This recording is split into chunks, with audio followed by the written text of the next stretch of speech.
అదానికి భూ సంతర్పణం, విశాఖని అదానికి దోచి పెడుతున్నటువంటి సీఎం జగన్, ఇవన్నీ ఎవరు సార్ నాడు? ఇప్పుడు మాత్రం స్వర్ణాంధ్ర సాకారానికి అదాని సీఎం చంద్రబాబుతో ప్రతినిధి బృందం భేటీ, రాష్ట్రంలో భారీ పెట్టుబడులకు రోడ్డు మ్యాప్, వివిధ రంగాల్లో ప్రాజెక్టులకు. మీరు లేవనెత్తిన అభ్యంతరాలకు ఒకసారి రవికిరణ్ గారు సమాధానం చెప్తారు. ఒక్క నిమిషం సార్, ఒక్క నిమిషం. నేను చాలా స్పష్టంగా చెప్పాను వాసుదేవన్ గారు, నేను చాలా స్పష్టంగా చూపించాను. 2019 ఫిబ్రవరిలోనే ఏ రకంగా గత ప్రభుత్వం భూ కేటాయింపు చేసింది అదానికి, అలాగే భూమి పూజ కూడా చేశారు. జగన్మోహన్ రెడ్డి గారి ప్రభుత్వం వచ్చాక ఎందుకు ఆపారు? ఎందుకు ఆపిల్ చేసి మీరు లాస్ట్ 2023లో ఎందుకు శంకుస్థాపన చేశారు? సో ఇది మీ కనుక ఆపకూడదు ఉంటే ఈ పాటికి అయిపోయి ఉండేది కదా. సో మీ చెప్పిన లెక్క ప్రకారం ఆదాయాన్ని మీరు చేయడం కాదు, 2019లోనే అప్పుడు చంద్రబాబు నాయుడు గారు తీసుకొచ్చారు. ఒకటి ఎప్పుడో మీరేదో కొన్ని మీడియా చెప్పేసి తీసుకొచ్చి ఆ మీడియాలు ఇలా అన్నారు, ఈ మీడియాలు ఇలా అన్నారు చెప్పేసి పార్టీకి పులిపే ప్రయత్నం చేయొద్దండి. ఆదానికి ఆ రోజు కేటాయింపు ఏదైతే మీరు కేటాయింపు చేసినా, లేదా ఫిబ్రవరిలో కేటాయింపు చేసినా రాష్ట్ర ప్రజల యొక్క ఉద్యోగ ఉపాధి అవకాశాల కోసమే. ఇంకోటి విశాఖలో మీరున్నాను, నాకు చాలా ప్రేమ ఉన్నారు కదా, మరి విశాఖ మీ 5 ఏళ్ళలో మీరు ఏం చేశారండి? ఉత్తరాంధ్రకి మీరు ఏం చేశారండి? అక్కడ రిషికొండ ప్యాలెస్ కట్టారు, అడుగుతూ 35,000 రూపాయలు చొప్పున మీ నాయకులు ఉండడానికి 4 గదులతో ప్యాలెస్ కట్టారు, 450 కోట్లతో. అంతకు మించి ఏం చేశారు మీరు? విధ్వంసం తప్పితే ఏం చేశారు? విశాఖపట్నానికి లండన్ తరహాలో బిగ్ ఐ తీసుకొస్తా అన్నారు జగన్మోహన్ రెడ్డి గారు. లండన్ తరహాలో ఏదైతే బిగ్ ఐ జైట్ లాంటిది అటువంటి విశాఖ చేశారని మీరేమన్నా? విశాఖలో అండర్ గ్రౌండ్ డ్రైనేజ్ నిర్మాణం చేస్తారా? చేశారేమన్నా? అనేకమైన హామీలు ఇచ్చారు. ఏది అక్కడ స్కిల్ యూనివర్సిటీ కడతా అన్నారు, ఇది విశాఖపట్నంలో కట్టారేమన్నా? 5 ఏళ్ళలో మీరు ఉత్తరాంధ్రకి చేసింది ఏంటి? మీరు చేసిన అభివృద్ధి ఏంటి? పైపెచ్చు ఏదైతే భోగాపురం ఇంటర్నేషనల్ ఎయిర్పోర్ట్ కి మీరు అడుగడుగున అడ్డం పెట్టి, ఇది 2019 ముందే వర్క్స్ మొదలైనటువంటి భోగాపురానికి అడ్డం పెట్టి, మీ హయాంలో కూడా అడ్డం పెట్టేసి లాస్ట్ మినిట్ లో తూతూ మేరకు చేశారు. ఈ రోజు మేము వచ్చి కంప్లీట్ చేసాం. అన్ని ప్రాజెక్టులకి మీరు అడ్డం పడి మీకు సొంతంగా రిషికొండ ప్యాలెస్ నిర్మాణం తప్పితే మీరు ఆ ప్రాంత అభివృద్ధికి చేసింది ఏమీ లేదు కదా. మీరేదో ఒక రాజధాని అన్నారు, రాజధానికి స్పెషల్ గా చేసింది ఏంటి? మీరు అక్కడే నిర్మాణం చేశారా? అక్కడే ఆ ఉత్తరాంధ్ర అభివృద్ధికి ప్రజలు తీసుకుని చర్యలు ఏంటి? ఈ రోజు మా ప్రభుత్వం చూడండి, 20 మాసాలు చెప్పాను, ఎన్ని ప్రాజెక్ట్స్,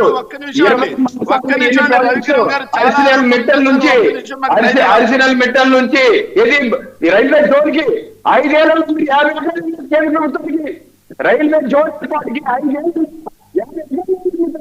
రవికిరణ్ వాసుదేవన్ గారు, శేఖర్ రెడ్డి చెప్పండి. శేఖర్ రెడ్డి, వాసుదేవన్ గారు కొద్దిసేపు శేఖర్ రెడ్డి చెప్తున్నారు. రవికిరణ్ ఒక నిమిషం. రవికిరణ్ గారు ఒక నిమిషం, let him speak out. Ravikiran గారు ఒక నిమిషం, ఆయన దగ్గర ఏదో సమాధానం ఉంది, విందాం. రవికిరణ్ ఒక నిమిషం. సరే, శేఖర్ రెడ్డి గారు మాట్లాడండి. జగన్మోహన్ రెడ్డి రవికిరణ్ గారు చెప్పేది వినపడదు, రవికిరణ్ గారు ఒక నిమిషం ఆగండి. రవికిరణ్ ఆయన ఏదో చెప్తాడు, వినండి. సిగ్గు ఆపండి. పోలవరం ఏటీఎం లో వాడుకుంటారు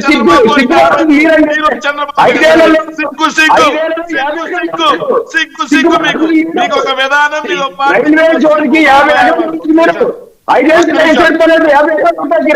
ఒక్క నిమిషం ఆపండి సార్, ఒక్క నిమిషం ఆపండి సార్,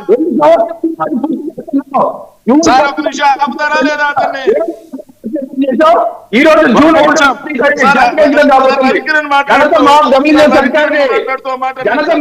సర్కార్దే, మీరు సమయాన్ని వృధా చేశారు. ఉత్తరాంధ్ర అభివృద్ధి అడ్డుకున్నారు, ఎక్కడ అభివృద్ధికి ఏ పని చేయలేదు. మీరు మాత్రం ఎవరు వృధా చేశారు?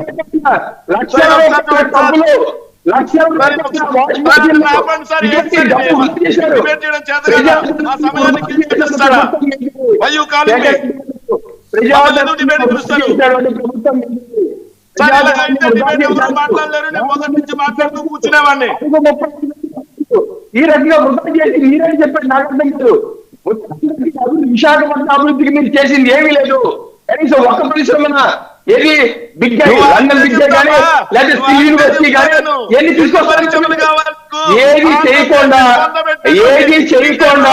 ప్రజల్ని మోసం చేసి అక్కడ రాజధాని ఇక్కడ రాజధాని చెప్పి సిగ్గు శరం లేకుండా జగన్మోహన్ రెడ్డి గారు కానీ వైసీపీ పార్టీ గారికి ఏ మాత్రం సిగ్గు శరం లేదు. కనీసం ఇంత మంచి జరుగుతుంటే రాష్ట్రానికి ఇంత మంచి జరుగుతుంటే కనీసం శుభాకాంక్షలు చెప్పే మాట్లాడుతుంది. శుభాకాంక్షలు ఇంత దరిద్రంగా ప్రతి దాని మీద ఏడ్చే రకంగా వైసీపీ పార్టీ జగన్మోహన్ రెడ్డి గారు తయారైపోయారు. ప్రతి ఏంటి ఇంత శుభకార్యం జరుగుతుంటే కనీసం విశేష చెప్పరండి, కనీసం శుభాకాంక్షలు తెలియజేయరా? ప్రతిపక్ష నేతలు చెప్పుకుంటారు కదా ఆయన కనీసం శుభాకాంక్షలు చెప్పకపోతుంటే మొత్తానికి ఏంటంటే అటు వైసీపీకి కానీ అటు రవికిరణ్ గారు ఒక్క నిమిషం, ఫైనల్ గా టైం కూడా అయిపోతుంది. ఒక్క నిమిషం చాలా క్లుప్తంగా శేఖర్ రెడ్డి క్లుప్తంగా చెప్పండి, టైం కూడా అయిపోతుంది. ఆయన అడిగిన దానికి మీ దగ్గర ఉన్న సమాధానం ఏంటి? వాస్తవంగా డిబేట్ అయితే మీరు చెప్పండి సార్, మీరు ఆగ్రహించకండి, మీరు చెప్పండి విషయం, మీరు ఆగ్రహించకండి, చెప్పండి, మీరు ఆయన అడిగిన దానికి చెప్పండి. అడిగితే ఆరోపణలు చేయించి మాకు టైం ఇవ్వకుండా ఏంటండి ఇది? ఇప్పటిదాకా మీరు కదా తీసుకుంది టైము, మీరు మాట్లాడలేదా?